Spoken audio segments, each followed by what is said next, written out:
जादुई सांप की कहानी। बीरमपुर नाम के एक छोटे से गांव में सुहानी नाम की एक प्यारी सी बच्ची रहती थी। सुहानी दिखने में बहुत सुंदर थी और उसके पास लंबे घुंघराले बाल थे जो कि उसकी सुंदरता में चार चांद लगा देते थे। घर वालों से लेकर पूरा गांव उसे बहुत अच्छा मानता था। एक बार सुहानी सवेरे सवेरे ठंडे पानी से नहाकर अपने बालों को सुखाने के लिए घर के बाहर आंगन के पास एक चारपाई के ऊपर लेट गई। लेटे लेटे सुहानी को नींद की झपकी लग गई। तभी पीछे से एक नागिन का छोटा सा बच्चा आया और उसके बालों के अंदर जाकर लेट गया और गीले बालों में उसे इतनी ठंडक मिल रही थी कि वो नाग भी सो गया। तभी अंदर से भाग भाग कर सुहानी की माँ आई।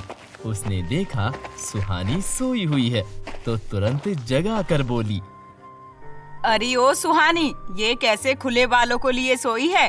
ला बांध दूं। तभी सुहानी की आंखें खुली और वो अपनी माँ के पास जाकर बैठ गई। जिसके बाद उसकी माँ ने सुहानी के बालों की चुटिया बना डाली और तभी सुहानी की नजर अपनी गुड़िया के ऊपर पड़ी और उसे अचानक से याद आया, अरे मैया, आज तो मेरी गुड़िया की शादी थी। टीना मोहित मेरा इंतजार कर रहे होंगे, मैं तुरंत जाती हूँ। जल्दीबाजी में सुहानी ने अपनी गुड़िया को उठाया और जल्दीबाजी में वो घर से निकलने लगी कि तभी पीछे से उसकी माँ ने आवाज लगा दी, अरे नाश्ता तो करती जा सुहानी, इतनी जल्दी में कहाँ भागी जा रही है? अरे माँ, मैं अपनी गुड़िया की शादी में खाना खा कर आऊंगी, चलती हूँ, शाम को घर आ जाऊंगी। इतना कहकर वो तुरंत टीना और मोहित के पास पहुँच गई, जहाँ मोहित पंडित बना हुआ था और टीना के हाथ में सुहानी की गुड़िया का गुड्डा पति था। तभी मोहित ने छोटी सी आग जलाई और फिर सुहानी अपनी गुड़िया को लेकर और टीना अपने गुड्डे को लेकर फेरे लेने लगे। जैसे ही 7 फेरे पूरे हो गए तो मोहित ने कहा, चलो इन गुड्डा गुड़ियों की शादी तो हो गई। सुहानी, अब तुम अपनी गुड़िया टीना को दे दो। लेकिन क्यों? अरे शादी के बाद लड़की अपने पति के साथ जाती है ना, उसके घर, और आज से पति ही उसका सब कुछ है। मगर पति ही सब कुछ है, मैं क्यों नहीं?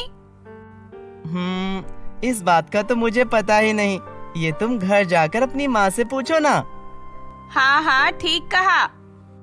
सुहानी ने अपनी गुड़िया टीना को दी और सीधा घर चली गई। घर जाकर उसने अपनी माँ से पूछने पर उन्होंने बताया, पति क्या होता है? वो जिसके साथ हम 7 फेरे लेते हैं और फेरे लेने के बाद पत्नी का ख्याल रखना, पत्नी की रक्षा करना और उसे जरा भी खरोच न आने देना, यही एक पति का कर्तव्य है।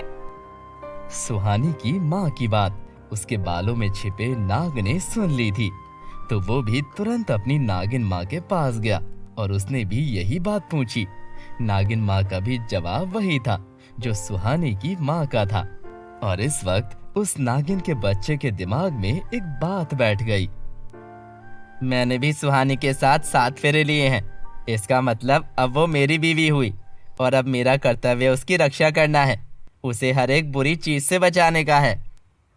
उस दिन के बाद वो नाग का बच्चा सुहानी के हर वक्त आगे पीछे ही रहता और उसे कोई भी नुकसान पहुंचाने की कोशिश करता तो उसे बचाने के लिए आगे आ जाता। ठीक ऐसे ही सुहानी एक दिन अपने बगीचे से सुंदर फूलों को एक टोकरी में तोड़कर घर की ओर जा रही थी। सुहानी के साथ उसकी दोस्त टीना भी थी। तभी रास्ते में मोनू नाम का एक बदमाश लड़का आ गया और उसने सुहानी का रास्ता रोक लिया। ए सुहानी, तो इन फूलों को मेरे बगीचे से तोड़कर लाई है ना? नहीं नहीं, ये फूल तो मैंने अपने बगीचे से तोड़े हैं, आप झूठ बोल रहे हैं। इतना कहकर मोनू सुहानी की टोकरी से उन फूलों को छीनने लगा था और उसकी कलाई को मरोड़ रहा था। ये सब देख वही नाग के बच्चे को बहुत गुस्सा आ गया और वो सुहानी की रक्षा करने के लिए बीच में चला गया। सांप को देख मोनू पूरी तरह से घबरा गया और वहां से डर के मारे भागने लगा, क्योंकि वो सांप उसके पीछे पड़ गया था। भागो रे भागो, सांप आया है, भागो भागो। जिसके बाद मोनू उस जगह से भी दुम दबाकर भाग गया और सुहानी और उसकी दोस्त बहुत ही खुश हो गए। देखा सुहानी, उस सांप ने तेरी कैसी रक्षा करी। ये तेरा कोई दोस्त है क्या? अरे नहीं नहीं, मेरा दोस्त कौन होगा, ऐसे ही आ गया होगा, लगता है कोई भला सांप है। उस दिन तो सुहानी को लगा कि वो सांप ऐसे ही आ गया होगा, लेकिन कुछ दिन के बाद वो हर वक्त उसका पीछा करने लगा और सुहानी को वो सांप का बच्चा हर एक जगह दिखाई देने लगा।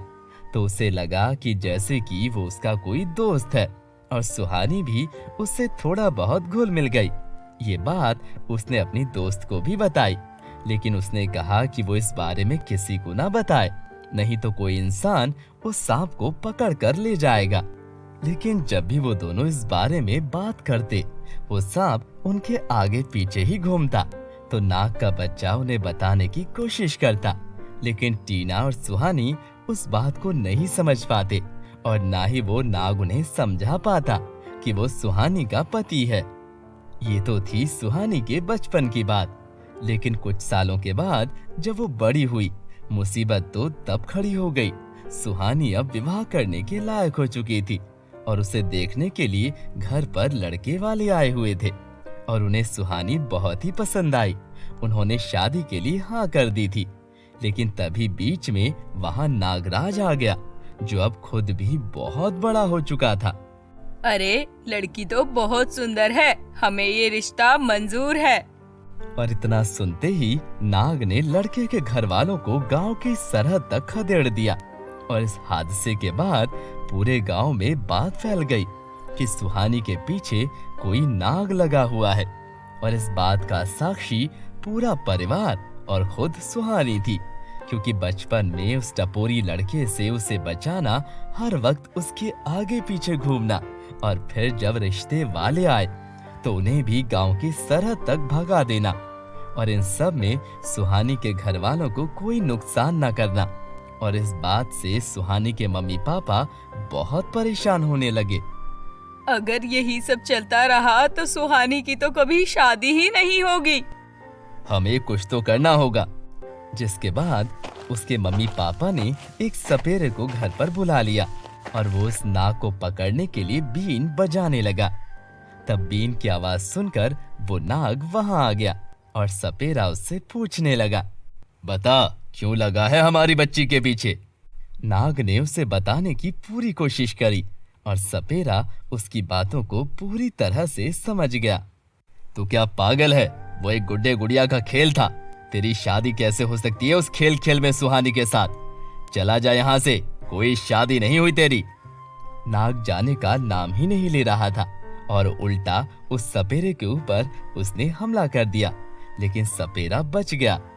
रुक, तुझे तो मैं बताता हूँ। सपेरे ने बीन बजाई और उस नाग के पूरे परिवार को वहां बुला लिया।